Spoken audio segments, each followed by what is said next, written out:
Get ready. It's a really fun one today. Did you know that in the jungles of India is the largest existing member of the cat family? Yep, it's the Bengal tiger. In today's episode, all the way from southwestern India, Ullas Karanth joins me. He's a world leading expert of these enormous cats, and I mean, they're really, really big. But let me take you back in time. When Ullas was young, his father, a world renowned Indian polymath, and as a side note, he was also an ecological conservationist. Now, he believed in a different approach to learning. Instead of sitting in a classroom, he encouraged his son to explore the outdoors, and from that encouragement, Ullas's love for nature grew, and it continued to grow. And in time, he became a leading expert in the study of the Bengal tiger. Now today, he's teaching us what we really need to do to preserve these magnificent creatures. But first, let me give you a bit of Bengal tiger trivia. Try saying that one 3 times. Anyways, the males, they can grow up to 10 feet and weigh, get this one, up to 500 pounds. Now, the striped fur they have, well, guess what? They're skin striped too. And that stripe helps them to camouflage in the deep grasses, and the coloring really can't be seen by other animals.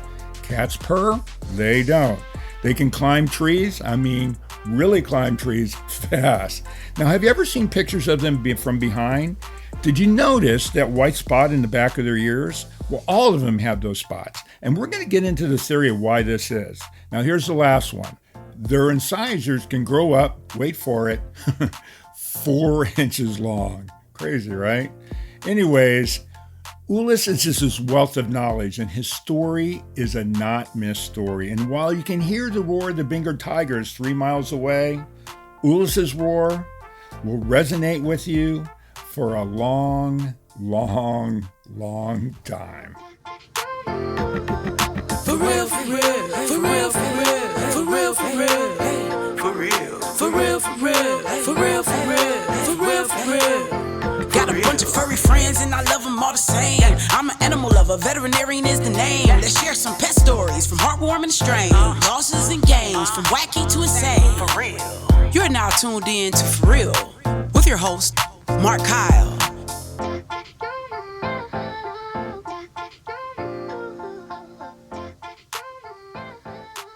Hey everybody, and welcome back to the For Real Podcast. Today, I have a special guest.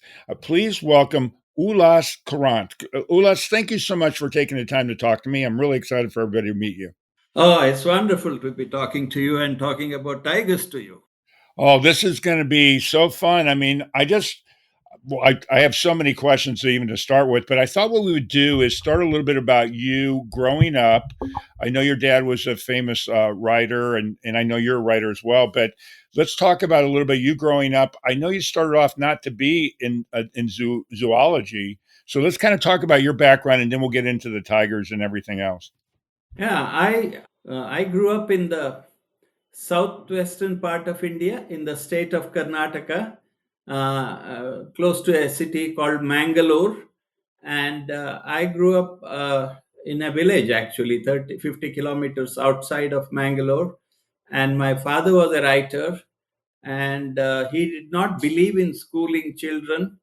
He believed in uh, you know kids absorbing knowledge through play. So I went to school only at the 6th grade, so I had all the time to wander in the woods, watch birds, do what I wanted. And so I had a very unusual upbringing. And he also read a lot of stuff about wildlife to me. He was a subscriber for National Geographic from the year 1938.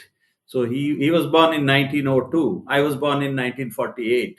So we had he has a wonderful library. So I picked up this interest in wildlife in general.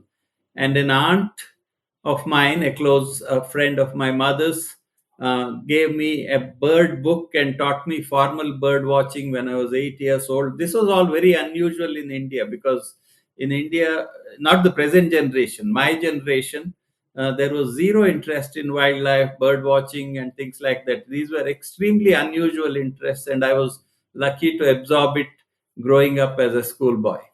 That's great, though. That's really cool. It's an interesting way to be brought up, but I kind of like it. It's almost like homeschooling, but really you learning by your environment first and then by the books later. Yeah. So when I got out of high school, time to get into the universities, that's where I was at crossroads because my passion was for nature, wildlife, but there was no college degree you could get in wildlife in India. They taught some very traditional zoology, which is mostly invertebrates and dissecting frogs and that kind of a thing. And you did that, and then you became a doctor, neither of which interested me. So the other option to earn a decent living was to become an engineer, which is the stream I joined because I thought if I an engineer and earn a bit of money, I could the wildlife could be my hobby. So what happened was when I was in second year engineering school, I was at a very good engineering school. uh, my father used to subscribe to Life magazine, which was a large format illustrated magazine, and had read all the hunting tales of British hunters. There's a man-eater hunter called Jim Corbett. So I had soaked up everything natural history and hunting tales about tigers and wildlife in India. But in this particular issue of Life magazine, there was a story about a 30 plus year old wildlife biologist called George Schaller, who had come to India in 1962 and had just finished the first study of wild tigers at a time when tigers were on the verge of extinction in India. He had found this one population in central India and for 2 years studied the tiger population. And he wrote this. He studied using modern methods. That's what made it so different. Unlike all the hunting tales which I had read about tigers, which are descriptive, Schaller went and took measurements: how much meat a tiger eats, how far does it range, how many prey animals it kills. So it was all quantitative modern wildlife biology, which I was exposed to for the first time. And because I was thinking analytically like an engineer, it really blew me away. And I decided at that point in time, I was 17. I decided this is what I'm going to do in my life. But it took me 20 years to get to that. But I had made the decision that I wanted to follow in George Schaller's path. Well, I was sitting there thinking about your engineering background because you're very methodical in a lot of things you've done. When we're going to get into that. It probably that basis of having that probably really helped you with your career in nature now at this point. Well, I hated engineering. This was the irony of it. I hated my classes. I found it very boring, and I was interested in being out in the forest, out in nature. So, and my dad made the mistake of buying me a motorcycle. So it incredibly expanded my range of activity. So I cut my classes and I hiked all over the Western Ghats, in the surroundings, what we call the Malenad landscape, looking for tigers, looking for wildlife, and not attending classes. So I was a pretty terrible student. But as I wandered in this landscape, I'm talking about the mid 60s, India's wildlife was on the verge of blinking out. Hunting was rampant. There was no strong law against hunting because the country was running out of food. Massive agricultural expansion was taking place. People were given a lot of guns to protect their crops from wildlife. People were encouraged to go and settle in the forests. It was like a frontier. All over India, wildlife was retreating, and tigers were about to blink out. Now, so this is what I saw when I went out, and the reality shocked me because I had hoped that I will stay on, study animals, and become a biologist. But the way it looked like there won't be any tigers left to study, it was a quite a shocking exposure to the realities. And a lot of people say now that local people have protected wildlife, they take care of wildlife. All this is simply not true. There were two kinds of impacts. One that came from the upper social classes who hunted for the pleasure of it, sport hunting. So, for example, between 1875 and 1925, some 70,000 tigers were eliminated in India. Quite a few of them by sport hunters, but also bounty hunters. There was a bounty on hunters till 1965. Tigers, 100 rupees if you'd get if you killed a tiger. So the pressure was coming from the social elites as well as the poor people who are clearing the forest, hunting for protein. So it was pretty dismal scenario, and I really thought I would not see a wild tiger. After all the wanderings, 1965, I saw one set of tracks. So till about 66, 67, things were looking pretty bleak. So when they were giving them money for when they had the bounty on them, what was that for? Because they were afraid of them, or they were just trying to? I know that now there's one of the reasons they poach it is to sell it for the skins and for all the weird stuff that they do with it too. But back then, was it just to get rid of them? What was it for? Do you know? The You see, tigers are large meat-eating animals, so they were killing livestock because there is a chain reaction. First, when you have people colonizing forest areas or growing crops around forest edges, wild ungulates get attracted to the crops. They raid crops, and also people were starved for protein. India was a poor country with a life expectancy of just 32 years for an adult, and incredibly high levels of poverty and protein starvation. So livestock uh, were capital. So when the tigers and leopards killed livestock, people hunted them, and the bounty was to save people from tigers. In some sense, eradicate tigers from agricultural areas so that people could grow crops and protect their livestock. So it was very much part of the making the land more habitable, produce more food kind of a incentive. Okay, well that makes sense. So you'll finally see some tracks for some tigers.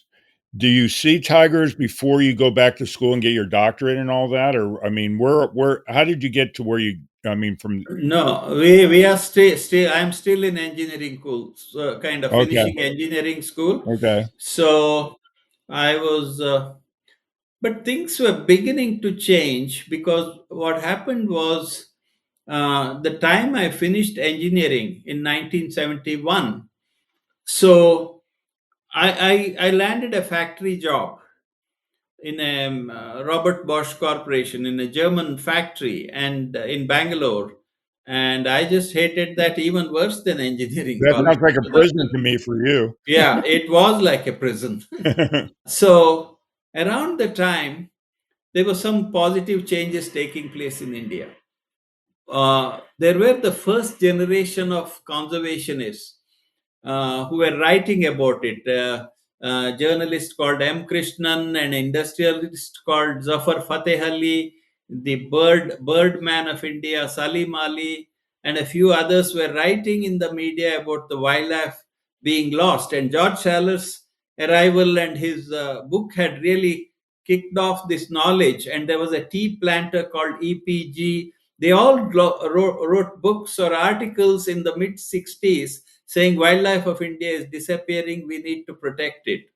But the politicians had other priorities: poverty, malnutrition, health. Nobody paid attention. But in 1966, Indira Gandhi came to power, and she was our first prime minister's daughter, and she had a genuine interest in wildlife and nature. And what happened was she came to power without a strong political base between 1966 66 and 71. She became incredibly strong politically. She captured the imagination of the youth of the country. She had this radical socialist agenda of poverty removal. She did certain political actions which made her very powerful. She had this big war that she won against Pakistan. So by 1971, she was very politically strong, and suddenly she had an interest in wildlife. She had started thinking of a special project for saving tigers, starting a meeting in 1961, getting the experts together, getting foreign conservationists to come and advise. So in 1971, when she consolidated political power, she brought in this very strong law to protect wildlife and forests. It was called the Wildlife Protection Act, and it completely banned hunting year to year, not in permanently, but all legal hunting, which was anyway the animals were being exhausted. So the legal hunting was banned. There was a system of protected areas or wildlife reserves set up. A subset of them were called Project Tiger Reserves for some of the best remaining tiger areas, and extra funding, extra support was given. Strong laws were put in. So she brought that legal framework, and because of her iron will and also her control over the politics of the country, both at the federal and state level, she was able to crack the whip on the chief ministers who ran the states and make them implement the law. So there was that frame. uh, and what helped, and similarly reasonably strong laws came in other countries too in response to western concerns, but nothing changed on the ground. But things changed on the ground because of two things. One was there was a small group of people, you could say upper middle class people, whatever, in urban areas or whoever, sort of the class in which I belong, who were passionately pleading constantly in the media saying there should be tigers should be saved. But there was also, the British had set up a strong forestry service in India in the late 19th century. Other Asian countries had nothing comparable. So they had demarcated about a quarter of the country's land as government forests, reserve forests they were called, which were logged, of course, but logging, in fact, earned a lot of the government revenue at that time. But there was a force. There were forest guards, there were deputy rangers, there were rangers above them, and officers above them. So it functioned like a military with the kind of discipline. They wore khakis. So this machinery was in place to protect timber, valuable timber. But once these strong laws came, the same machinery in many parts of the country swung into protecting wildlife, tigers and other wildlife. So law enforcement suddenly ratcheted up from late 60s onwards. And within 10 years, at least in parts of the country where the society was strong and the enforcement worked, wildlife was started coming back. So it was quite dramatic, and it had four fundamental reasons. One is Indira Gandhi's leadership and the strong laws. Second was the forestry department with an enforcement capability that went into action. Third was social support from the upper middle class or middle class votaries of wildlife conservation. And fundamentally, beneath that was the Hindu tolerance for wildlife, which is quite remarkable, which doesn't exist anywhere in Asia, even in Buddhist countries. Uh, People accept the idea that wildlife has to live somewhere. So although they suffer depredations and they do hunt animals, but the idea that you need protected areas and animals need to survive is so deeply rooted in the society, coupled with the fact that Indira Gandhi had this tremendous charisma and political traction. That was the fourth thing, this traditional tolerance on which a modern protection system was built up. So it was quite remarkable, and I have seen the before and after. I was in that cusp of this transition between 1960s and early 70s. That's when things changed and wildlife started coming back. Okay, so the wildlife starts coming back. You're now in your prison cell working in that factory. How do you end up going to school?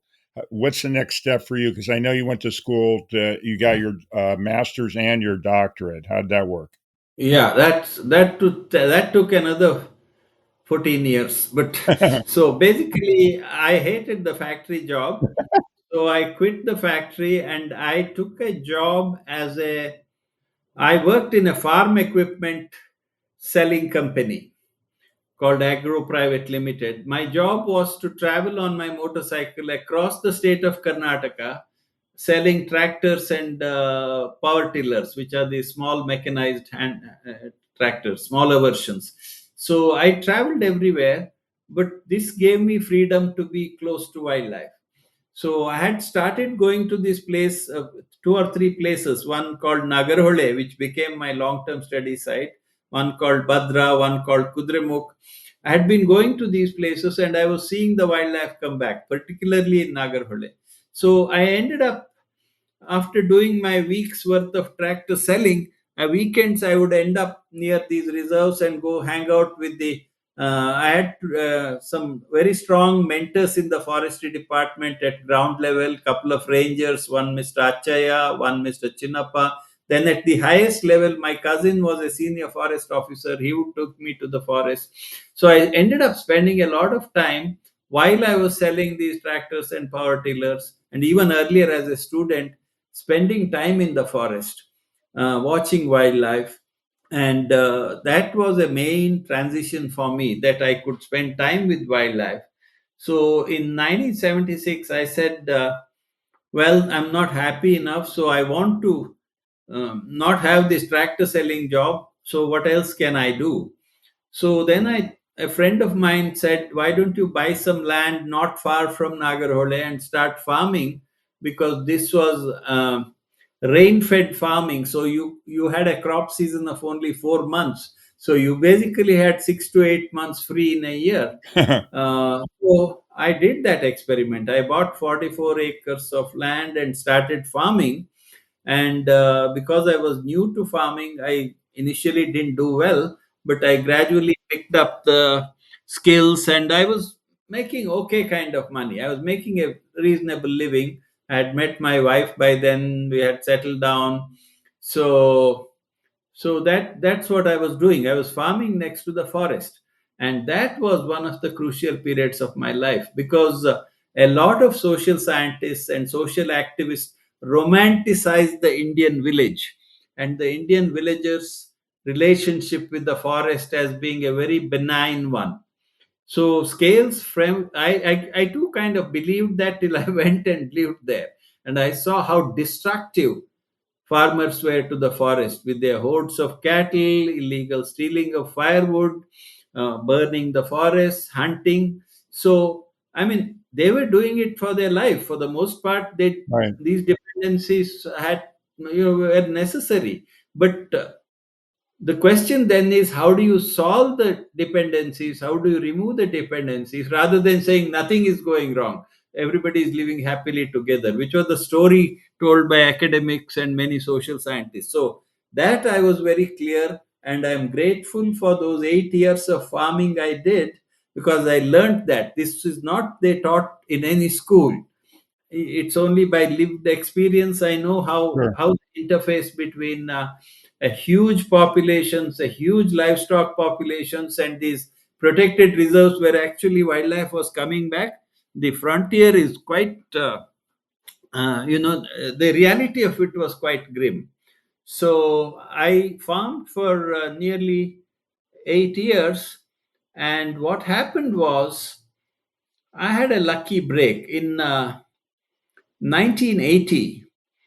I the Rotary Club International has a program called the Group Study Exchange. So I went on one of these exchange visits, and because I had a friend after the exchange visit, I ended up in Madison, Wisconsin, where I had a friend who worked in the university, who was an engineering buddy of mine. So Madison, Wisconsin is where George Schaller had studied done his wildlife studies, Right. and also Aldo Leopold had set up the wildlife department. So I visited the department and I met the dean, Professor McCabe, and poured my heart out to him. I said, "Look, I am interested in wildlife. I want to do this. How can I get into a grad school in America and train myself professionally?" And he said, "Look, you need to show some track record for somebody to be interested in it. Do you have the money?" I said, "No, I don't have the money for an education in the US." Then he said, "Do you keep field notes?" I said, "Yes, I do." "Turn them into papers, turn them into natural history notes, publish them, maybe doors will open for you." So I came back and started doing exactly that. And precisely that happened. I started publishing notes, I started going to conferences, and started getting noticed generally. And in 1983, there was a big conference in Bombay of the Bombay Natural History Society, and I was tracking very closely at this time. In the early 70s, the Smithsonian had funded a large tiger research project in Nepal, which involved the first use of radio telemetry on tigers, radio tracking of tigers. And there were two scientists involved there, Mel Sunquist and John Seidensticker, and they were at this meeting. And I struck up a conversation, and Mel Sunquist was by then in University of Florida. He said, "Look, you really have the ability to do a good master's, and all you do is you please, you know, write up a good proposal, and I'll help you do that. But you have to get a good score in GRE, graduate record examination. I'll try to get you a scholarship." So I went on that track very quickly.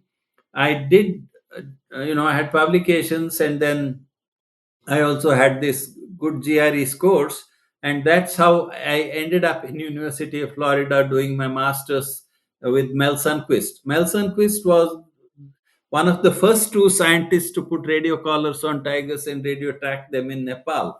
So he was the best advisor you could have had, because he was professionally very competent, and he and his wife Fiona Sunquist, who was a naturalist, were both incredibly wonderful people. They were like family to me. So I got my degree. I finished my master's, and although I was a lousy student in engineering, in this wildlife program, graduate program, I was about 10 years older than all the other students.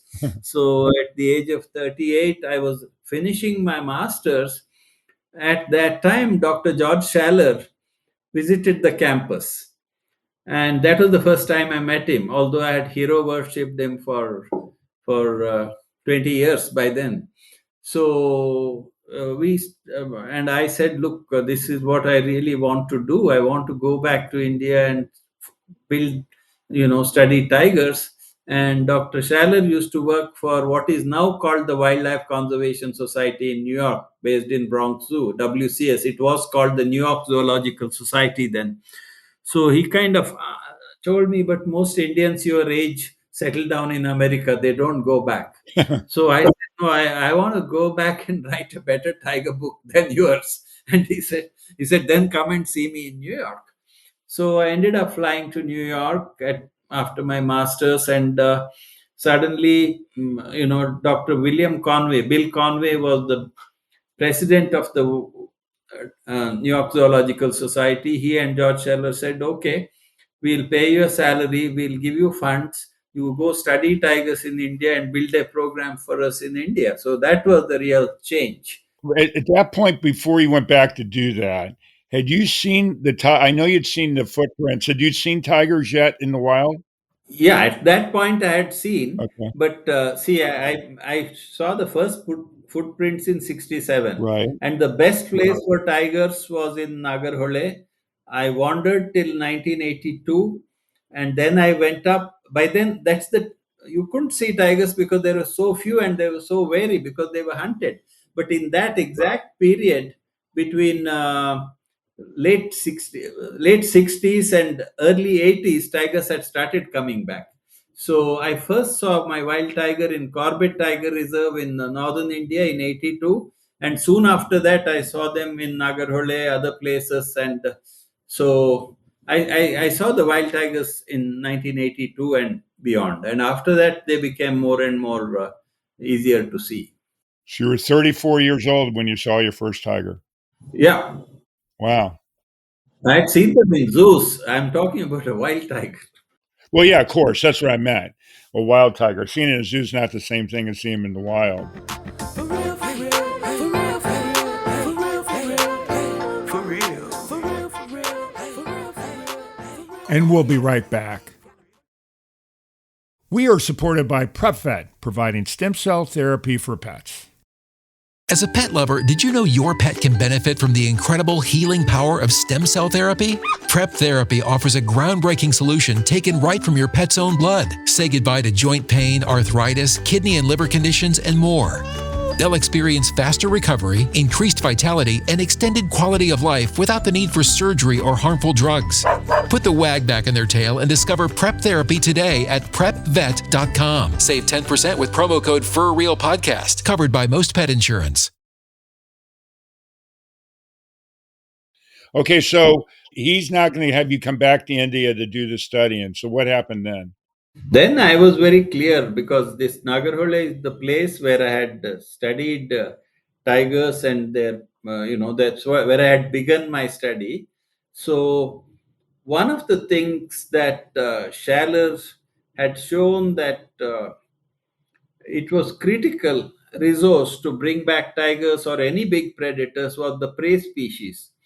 And while the Indian Forestry Service had done a reasonably good job of protecting wildlife and bringing wildlife back through law enforcement, the service was basically like a civil service. They didn't have any background in wildlife biology, and they had developed their own homegrown methods for counting prey animals, counting tigers using their track prints, none of which worked at all. So, one of the challenges I had was that I had actually demonstrated that their way of counting tigers didn't work. So, I wasn't popular with many of them because I was saying emperor has no clothes. But then I had a responsibility. I said, look, I'm going to make these assessments, count both prey and tigers using whatever the best methods are. So my initial work was one was to develop a method called line transect sampling. You walk in a trail, count the prey animals that you see on either side, and use that data with some fairly sophisticated modeling to account for the fact that you don't see all the animals. When you walk on a trail, you are counting, you're missing some animals because of the cover, because of whatever reason. So this method allows you to actually estimate the proportion of animals you have missed.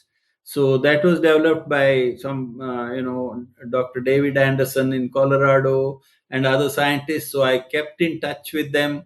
I learned the technique, analytical techniques. The field techniques are simple. So I walked a lot in the forest and counting animals. And this is one of the most dangerous things you can do, because these forests are not like American forests with white-tailed deer and some harmless animals. These forests are full of elephants, which is the most dangerous thing you can encounter in the forest. Is the elephant, wild elephant. So you have to have real field skills to detect elephants and quietly sneak past their herds. So it was physically risky, but once you have the skills, it's not risky. So I was able to do a lot of this data. Later I got other naturalists, so it became a massive exercise collecting, walking these transects, collecting data on prey densities.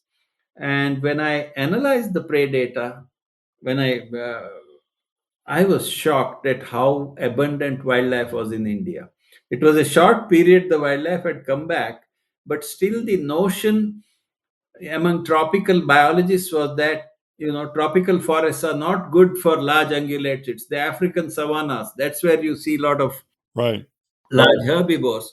But the population densities of large herbivores, about 7 species of hoofed animals, was as high as in East African savannas, even elephants in some of the tropical forests of India. It was incredible that there was so much food out there for tigers. The habitat was very productive. So, so that was one part of the study. Looking, and what it made me realize was, although India has only 4% or 5% of its land under wildlife reserves, it's some of the most productive habitats, and you can actually have a lot of wildlife there compared to other tropical forest areas in South America or any other place. So That was a big takeaway. And I also wanted to study tigers. So I had to catch tigers and put radio collars on them.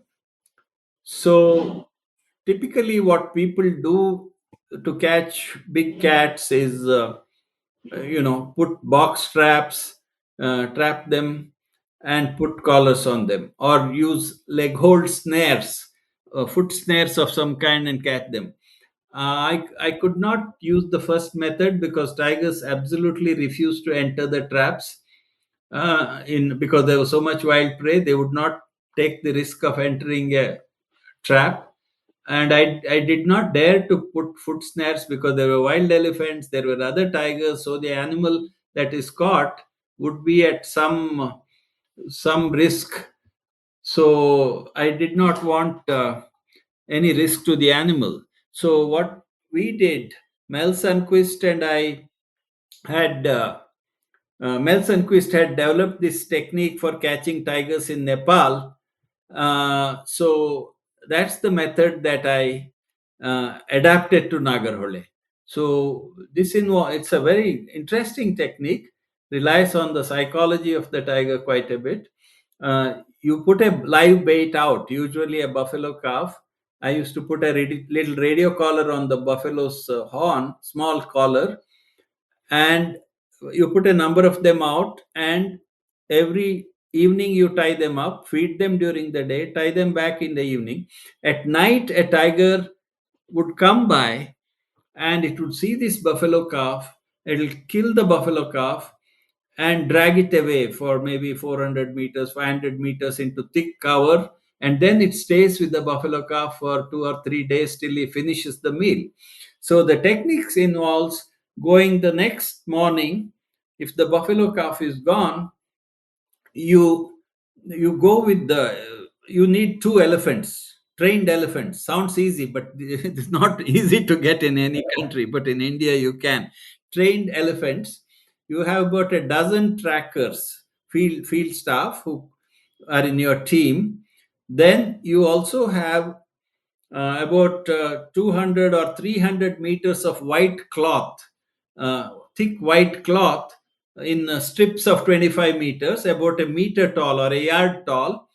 And quietly you go, and without alarming the tiger, staying far away from it, you surround it with this white cloth fence in a triangular shape. So the tiger is not aware that it's being this big white cloth. It's just cloth strung along bushes, tied to bushes. So at the peak of the triangle, there's a gap of about 20 meters. So there, I would get up on a tree, maybe a couple of 3 4 meters high up on a tree, with a dart gun, and these two elephants with about six guys riding on each would enter this corral, slowly go near the tiger. And tiger doesn't like people coming, so it quietly sneaks away. It doesn't it Because it sees wild elephants all the time, it does, so it doesn't panic or anything, it just moves away. Right. And then it tries to get out of this corral, but whichever way it goes, it sees this white fence, and it's a psychological barrier. This is what traditional Indian and Nepalese hunters had realized, that this white cloth is a psychological barrier for the tiger. So it tries to sneak out, and there's only one gap to get out of this corral or a stockade, which is right under my tree.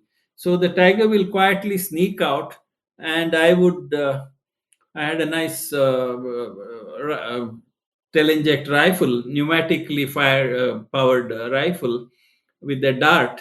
So I would dart it at that time, and then the drug would take about 5 to 6 minutes to take effect. So the tiger would walk further, but as it walks, it becomes weaker, its legs give way, and we would physically track it after it is darted, following its tracks, find it, then put a shade over it. There's a whole process to it, and fit a collar to it.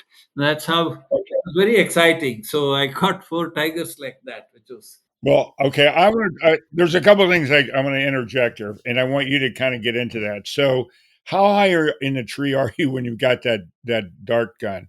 I would like to be as high as possible. Yeah, of course. Most tigers, if they spot you, they will run away, which you don't want, because you can't dart a running tiger. You want them quietly going. But if it's a tigress with small cubs, there's a bit of risk. You don't have control on that.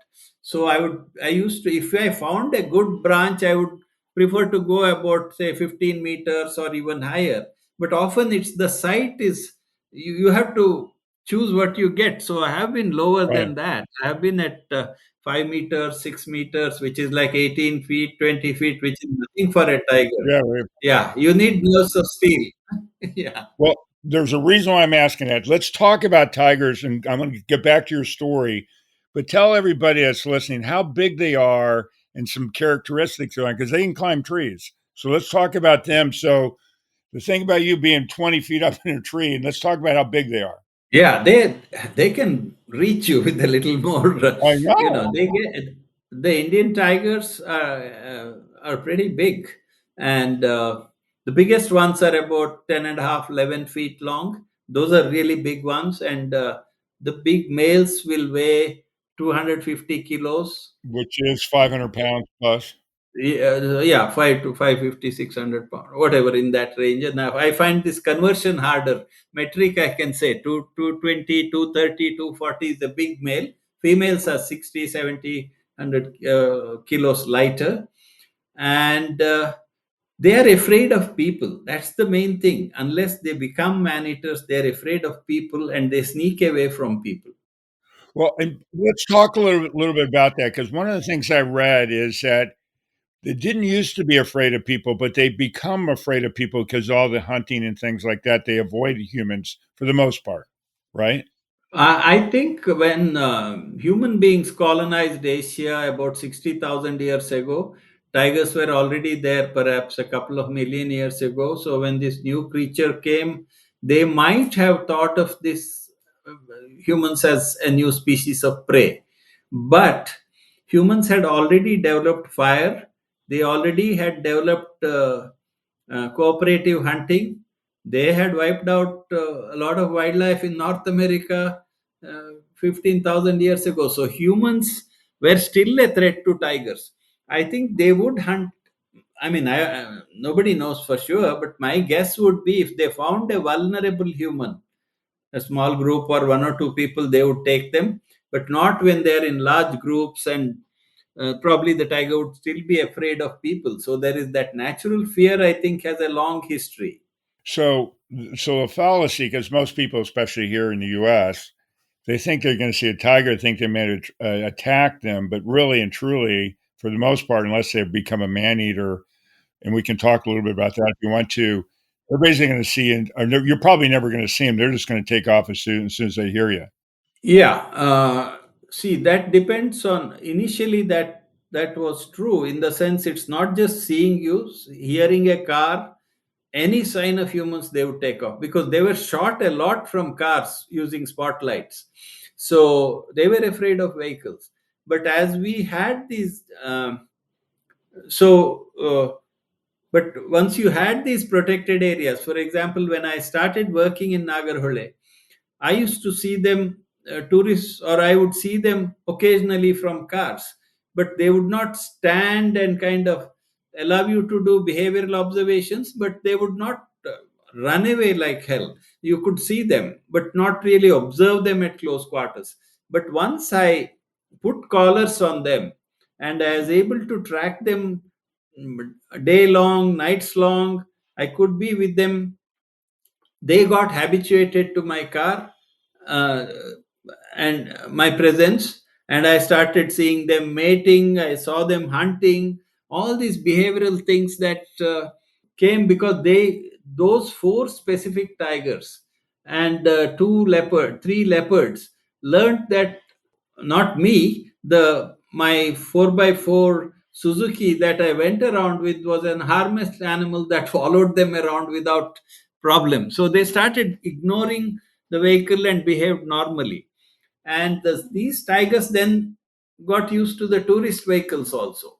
Now you go to Indian parks, some of the best tiger reserves in India, you can see tigers. They're not afraid of vehicles, but still, if anybody gets off the car and walks, they will take off. Oh, That's interesting. They're used to the car. Yeah. Or elephant back. On elephant back, it's even easier. You can get very close. And the other thing about, I just want to talk about some characteristics about them for people listening. I want to stay on your story too, Yeah. is that they're really good swimmers and they're cats. And most cats don't like water, but they like water. Well, all cats can swim well, Right. but some of the cats, big cats that evolved in drier climates, like the lion and the leopards, don't particularly like to go and lie in water. Whereas tigers evolved in tropics of Asia, and to some degree jaguars that evolved, they are quite comfortable in marshy areas, swimming. They're more comfortable in water, but all of them can swim. And then each tiger has its own stripes. So that's kind of like their fingerprint. Yeah, I'll come to that. Okay. But the other thing is the tiger social system. So the most interesting thing that came out of the research was that uh, a tiger is like a retired person drawing a pension. Like it requires to eat one large animal per week to survive, a big deer or a small cow, something like that. So it needs a sustained supply of that one prey, which translates to about 50 prey animals in a year. So, to produce a crop of 50 prey, or to produce the interest income of 50 prey animals, you need a capital of about 500 prey animals. So, to sustain a tiger over time, a single tiger requires a prey base of 500. This was one of the most important thing that's central to tiger ecology. So, the density of prey animals, how many prey there are, how densely they are packed, determines how big the tiger's ranges are. The tiger society is centered around females that hold territories, and the territories are inherited by their daughters typically. So, uh, the size of the female territory varies with prey density. This is, I'm summarizing years of research. I mean, So basically, in Nagarhole, where I studied tigers, where there's a lot of prey, the home range of a female was about 20 square kilometers. This is small for a big cat like that. Right. In the Russian Far East, where the prey density is naturally low because it is all relatively unproductive habitat. So there the female range is about 500, 600 square kilometers, 30 times more. Wow. So you can really pack them in once you have high density of prey. So the males have a different system. They move around, they also have ranges, but they try to monopolize as many females as possible so they can mate with those females, and the progeny can live on. So there's a lot of competition among males to carve out their ranges with as many females as possible. This is how their territorial system works wherever it is. In Russia, the male ranges are 1,500 square kilometers. In Nagarhole, it's about 50 square kilometers, 60 square kilometers. So this is a and my studies across India showed a whole gradient of variations between them, all centrally driven by the abundance of prey. So that's how the society functions. The female will raise three cubs once in 2 years. Typically at 2 years she pushes the cubs away, they go and try to find space to live, and a lot of them don't make it. So next 2 years later she has her next litter of cubs. But when the males change, when if there is a territorial males that fight and the male changes, the new male comes and kills all the cubs of the previous male. This is a behavior is common in domestic cats also, and many species of monkeys. It's called infanticide. So they have an interesting social system, which radio telemetry helps us to figure out. Radio tracking is the way you learn some of these things. Wow. So I guess the guy that's now taking over the territory by killing the other ones is he doesn't want to have that family grow. It's got to be his family. It's going to be in that area. Yes, yes, they have a one chance. If his tenure is about 3 4 years, The female tenures are about 6 7 years. They have 2 or 3 litters in their lifetime, whereas the males have a very short tenure, and they need to maximize their flow of their genes down the generation. So this behavior has evolved. It's not because they are evil or something like that. Yeah, well, I mean, that makes sense to me. It's nature. For real, for real, for real, for real, for real, for real, for real, for real, for real, for real. And we'll be right back. We are supported by PrepVet, providing stem cell therapy for pets. As a pet lover, did you know your pet can benefit from the incredible healing power of stem cell therapy? Prep Therapy offers a groundbreaking solution taken right from your pet's own blood. Say goodbye to joint pain, arthritis, kidney and liver conditions, and more. They'll experience faster recovery, increased vitality, and extended quality of life without the need for surgery or harmful drugs. Put the wag back in their tail and discover Prep Therapy today at prepvet.com. Save 10% with promo code FURREALPODCAST, covered by most pet insurance. I want to get back to you because you ended up starting to use cameras. Yeah, yeah. And then that was you're the one to develop that. So let's talk about that and the reason why you were doing that, because you were really the first one to, I think, based on what I read, you were the first one to do that. Yeah, see, the reason was I hit this problem of how do you count tigers. I had a good system for counting prey. How do you count tigers? Traditionally, the Indian foresters had developed a technique of collecting tracks and claiming that they could identify the tracks of individual tigers, which I found was not true. I did a blind test in zoos, and nobody could do that actually. So I knew that wouldn't work. The Russians were doing something else, following snow tracks and saying they are different tigers. So none of them were really good techniques. So what I realized was that tiger stripes, other people like the zookeepers, people note that the tigers can be individually recognized by their stripe patterns. The stripes are unique to each individual, and there is enough complexity in the tiger stripe patterns or a leopard stripe pattern. There is enough information so you can clearly tell the individuals apart. So my challenge was, how do I get photos? Because initially I tried with single lens reflex cameras, which are very expensive, and we have a lot of, you need to put literally dozens of cameras to make this method work. And so all those didn't work, and the cameras got kicked by elephants. And so then in the late 80s, cheap cameras came. A man in Lenexa, Kansas, called Bill Goodson was the first one to make these automated camera traps. He used the ordinary autofocus, auto everything cheap cameras, hooked them up to a triggering device. Now, of course, you see these everywhere. People use it. Was developed for hunters to find trophy deer, where the trophy deer hung out so they could go and hunt.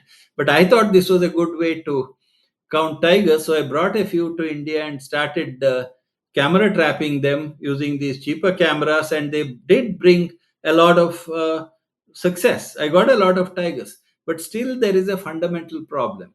If you got 10 tigers photos, how many do you know you got out of the total number? You don't know how many you have missed.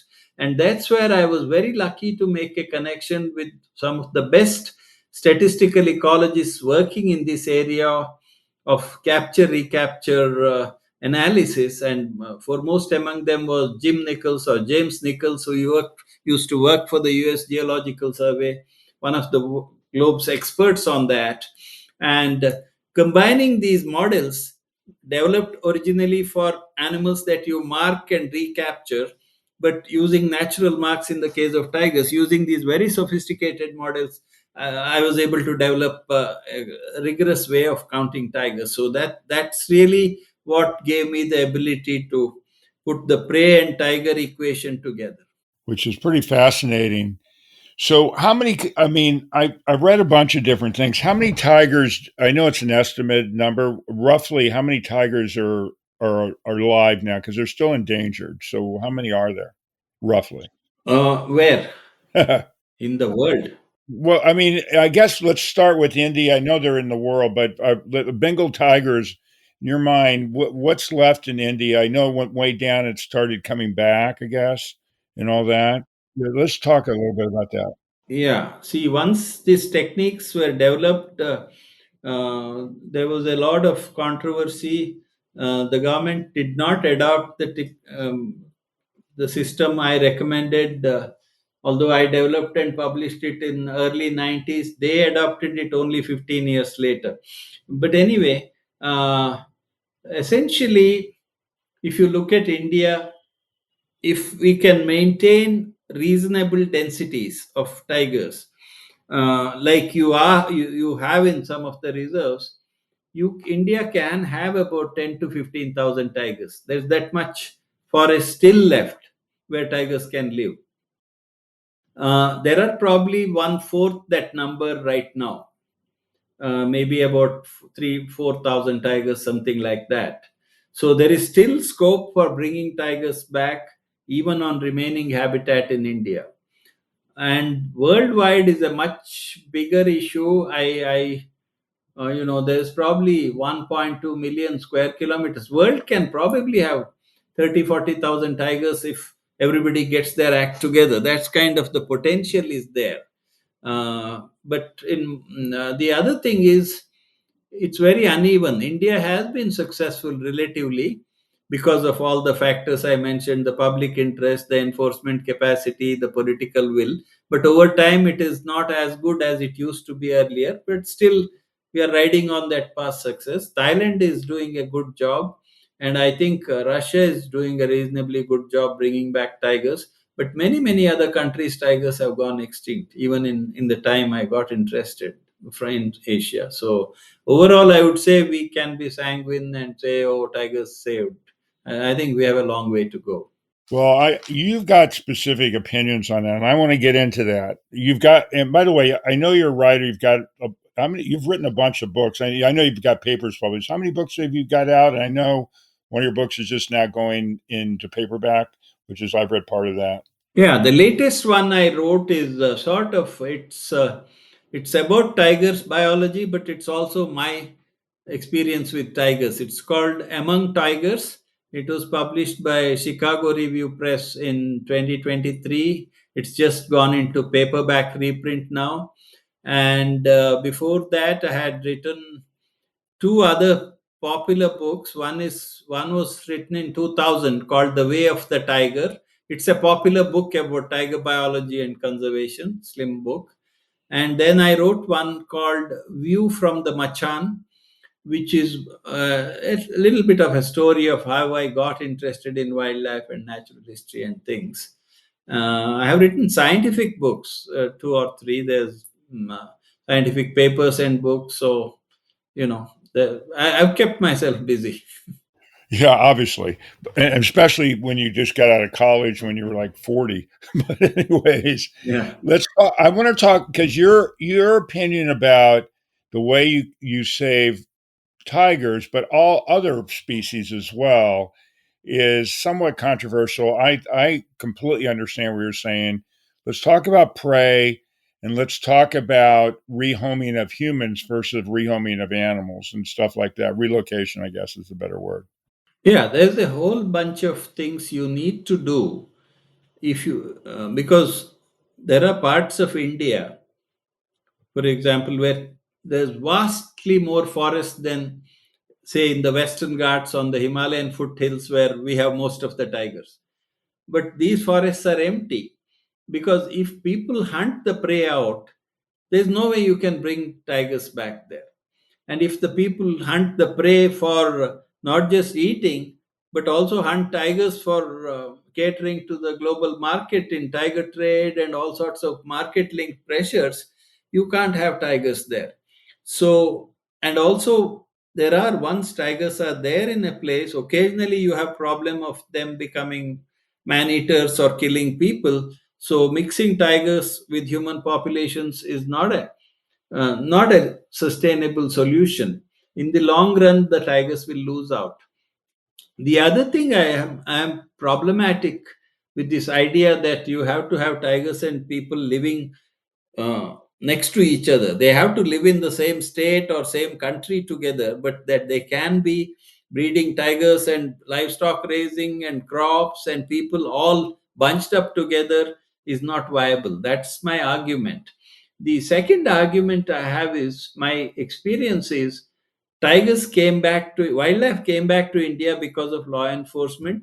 But the other thing that has helped, and it's not realized by most people, is that the process of economic development, process of economic growth has helped tigers. This is not often realized by conservationists who want to travel back in time to some historical time when people lived with tigers and both killed each other and both lived at low densities. What we have is, for example, I was born in 1948. Life expectancy at birth of an average Indian was 32 years. It's now 70 years. Average literacy rate was also, illiteracy was 80%. Now it's far less, 30-40%. Per capita income has zoomed. Everything has happened which has made people better off. And what is the consequence of this development? One of the single most important thing in the developed parts of India is dependency on wild meat for protein has gone because of increased incomes, because of agricultural productivity, new breeding techniques for domestic animals. Farm meat is available, so people don't hunt for meat, which is what I used to see when I was growing up. Hunting for protein is which still is the case many parts of Africa and South America. Hunting for protein is what drives extinction. So people want development, they want education. Today, everybody wants roads, everybody wants schools, they want electric power supply, cell phones.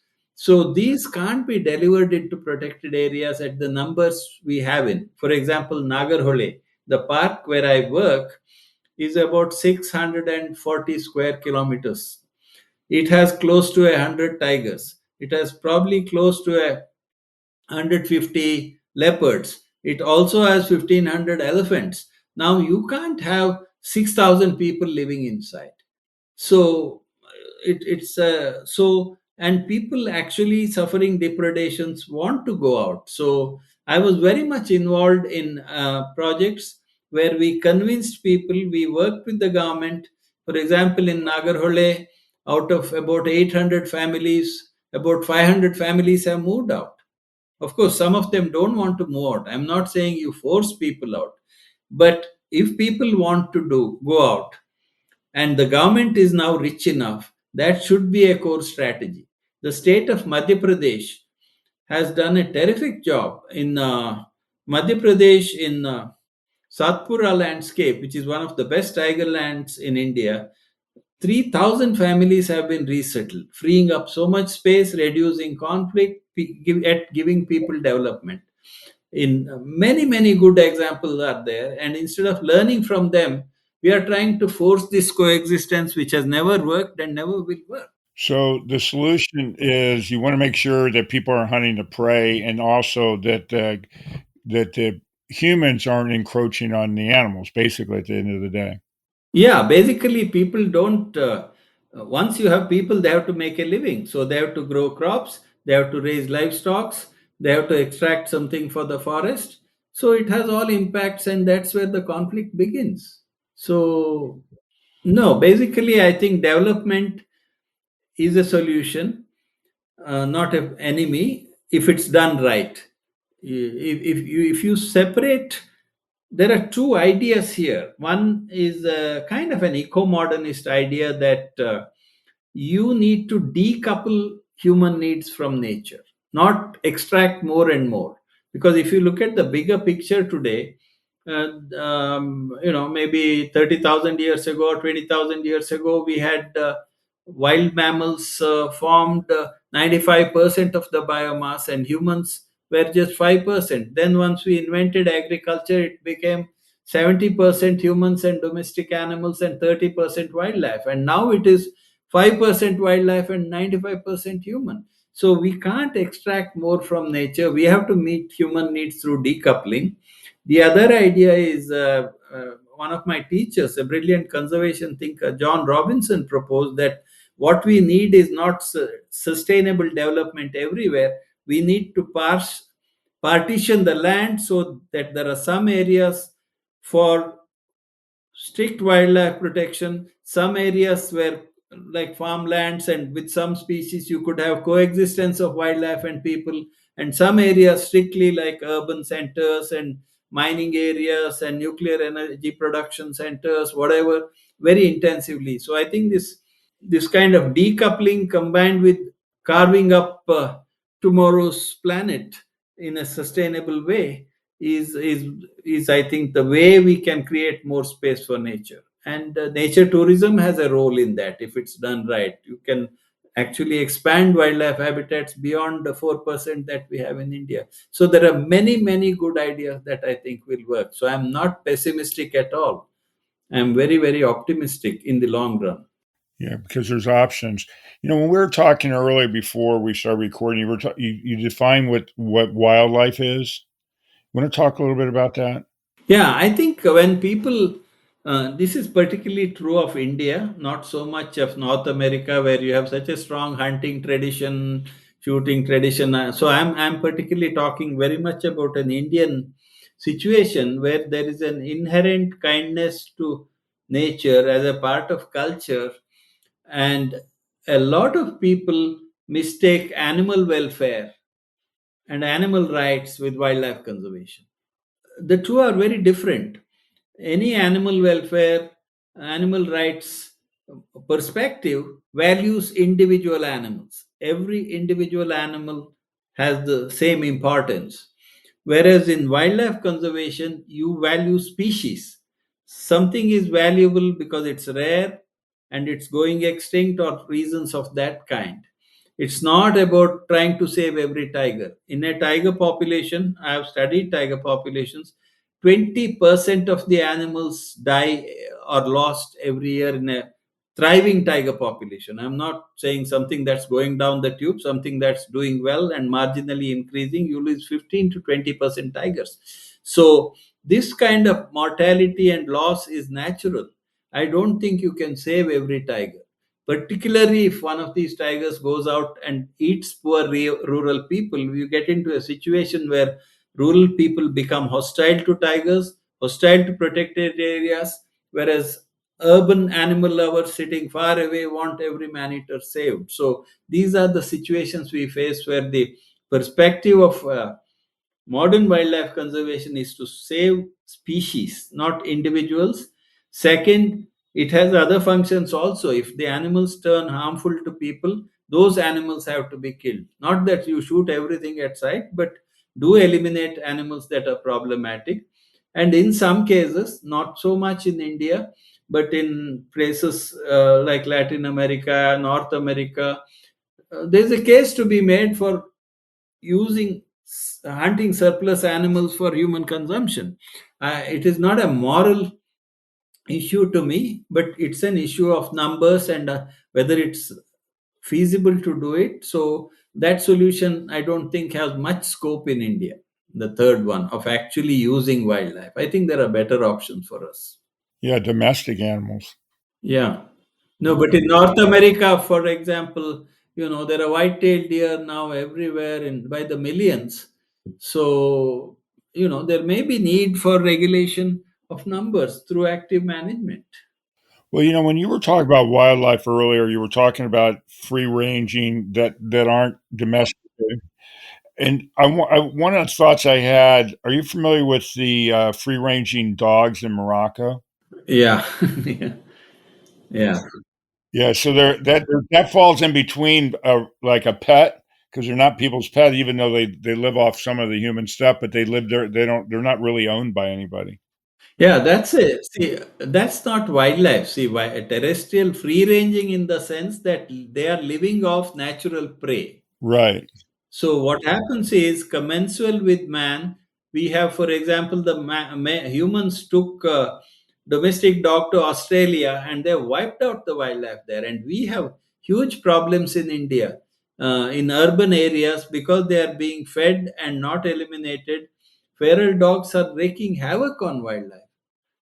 So uh, the traditional definition of wildlife is, when I say free ranging, not only they are not uncaged, but they are also living off their natural food, not being provisioned by humans or being fed domestic meat or killing Right. domesticated animals. It's an artificial system. It's not wildlife in that sense. Yeah, well, I was thinking they're a different class. They're not a domestic animal. They're not wildlife. They're kind of in between, sort of. Well, I would see the like they're feral animals. They're not owned by anybody, but they're just feral species that we have domesticated 10, 15,000 years ago, and have the wildness taken out of them. They become feral, semi-feral. They have no value. The numbers are so high, they have no conservation value, Right. Well, that makes sense. and there's no way you can keep them all alive. You're going to eliminate more wildlife. Hey, I got a couple of things I want to bring up too. I was thinking about the tiger. What's your theory on? And I've seen Bengal tigers in the zoo too, although I don't really go to zoos anymore. But they have white spots. They all have white spots in the back of their ears, and the thought was it's maybe for animals thinking it's eyes looking at them. Is that what do you think about that? No, I think no, I don't think it's eyes looking. I think when they are going in the cover, see, if you look at their coloration, they blend very well. Although they look bright and colorful in the zoo, when they are actually in the cover, the stripes break their outline, and so they are not very obvious. And it is thought that when the small cubs are following their mother, these spots allow them to kind of follow her. That is one of the guesses, because the spots on a black background seen at close quarters, they're quite obvious. So this is thought to be the reason why they have evolved that. Well, but I'm not 100% sure. Now, another thing that I'd heard was the orange that animals can't really see orange because they're colorblind. So if they're, I know the stripes help them blend in with grasses and that, but the orange color, I guess if animals are colorblind, they really don't see the orange. Is that true? Well, Is that a real theory or is that just a big story? no, it's not a story. It is partially true, because although it's orange, when in the understory with the tree barks and dry leaves, it is good coloration still. But you are also right that the hoofed animals that the tiger preys on typically don't have, color vision like we have. So for those, perhaps it's not critical. But there are other animals, like all the birds, for example, peacock, the jungle fowl, the birds that give alarm for on seeing a tiger, as well as all the monkeys on treetops, the primates, they have color vision. So it's not necessary that the spotting and raising alarm has to happen in the prey only. It could be by these other species which have color vision. And human beings have color vision. We used to be a part of the system too. Hey, the other thing, let's talk about their canines because they have the biggest canines of any. They're the biggest cat existing now. I know that, but their canines can be up to like 4 inches long. That's like a spear. They're pretty long. I mean, they are the biggest cats. I don't know whether they have the biggest canines. I don't remember having read that, but certainly they have.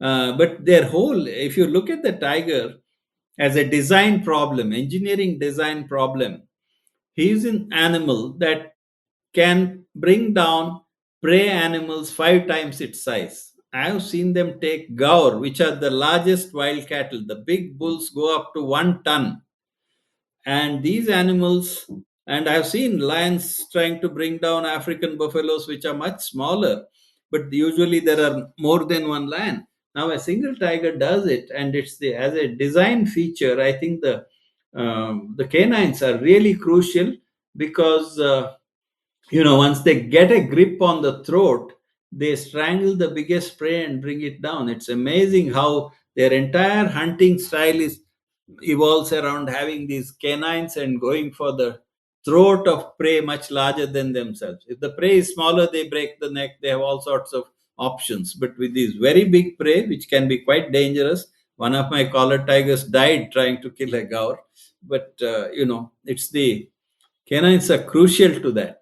Yeah, so it's almost like a weapon. The other thing I read too, which I never thought about it, but it made sense, is that they don't purr. Like domestic cats do, but I think lions purr too. But the Bengal tiger doesn't purr.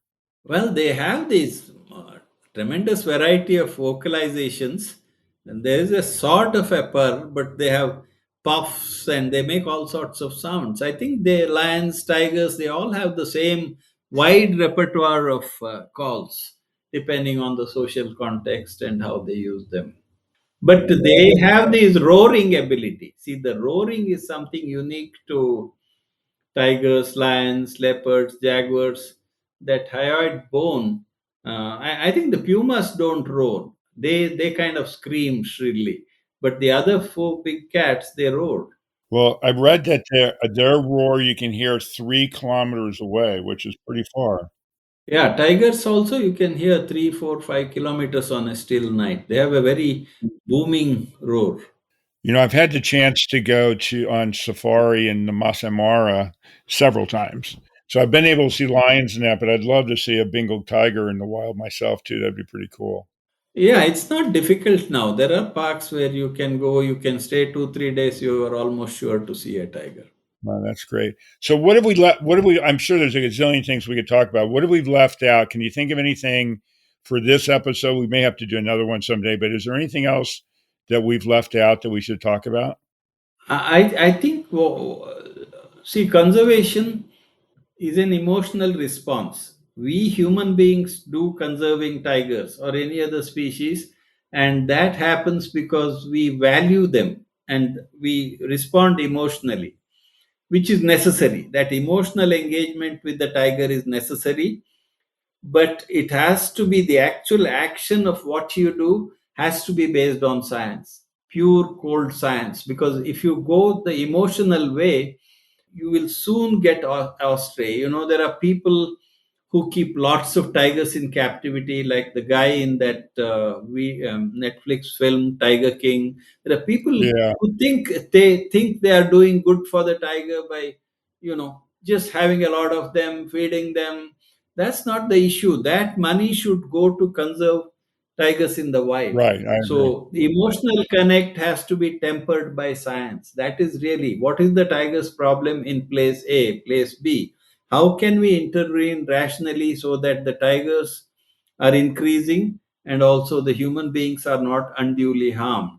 So this requires a lot of science, and unfortunately, more and more tiger conservation is driven by emotion. People feeling emotionally engaged with tigers and feel they are doing something, but the solutions they propose are often more damaging than you know, a more reasoned approach would be. And best intentions aren't always the best results. Yes. Yeah. Exactly. So, just so everybody is listening, just again, where can they find your book, the one that's coming out in paperback, the other books? Where can they find it? Pretty much anywhere on Amazon or wherever. Yeah. Amazon. Yeah. It's published by Chicago Review Press, but it's on Amazon. It's done well, so I hope more people will read it. Whereas I have made the same points, but more cogently because I had time to sit and write about it. Well, I've read some excerpts from it, and I think it's great. And as I was telling you before we start recording, it's definitely one I want to get and read and really dig into it because it's pretty fascinating. Okay, so this is that time I mentioned. I always tell a joke, and for everybody that listens on the podcast all the time, as I always say, it's that time to cringe. But I always ask. I would much prefer not to be telling jokes, and have you tell a joke if you want to tell a joke yourself. Have your kids tell a joke, your grandfather, your grandkids, your nieces, nephews, whatever. If you send me an email at mkyle@thefurrealpodcast.com, I promise you, I would gladly be happy to have you on to tell a joke. So, Ullas, I got you this joke. I know you're going to hate it, but I'm going to tell it anyways. And here's what it is. So, always? Why do tigers always beat cheetahs at hide and seek? Do you know? Well, they're not together anywhere, so. Well, that's because they're never spotted. That's my joke of the day. Anyways, everybody, thank you so much. Ullas, I just want to really, really appreciate you taking the time. I know you're busy. I know you're just, you've been doing a lot of stuff with your book and all that kind of stuff. And just being on here really means a lot to me. And so thank you so much for being on the show. Oh, my pleasure. Enjoyed being with you, Mark, and talking to your audience who deeply, deeply care for animals. A pleasure for me to talk to them. Well, I know everybody out there listening is really going to appreciate this episode. And then for everybody else out there listening, thank you so much for listening. Keep listening, pass the word out, tell people about this episode.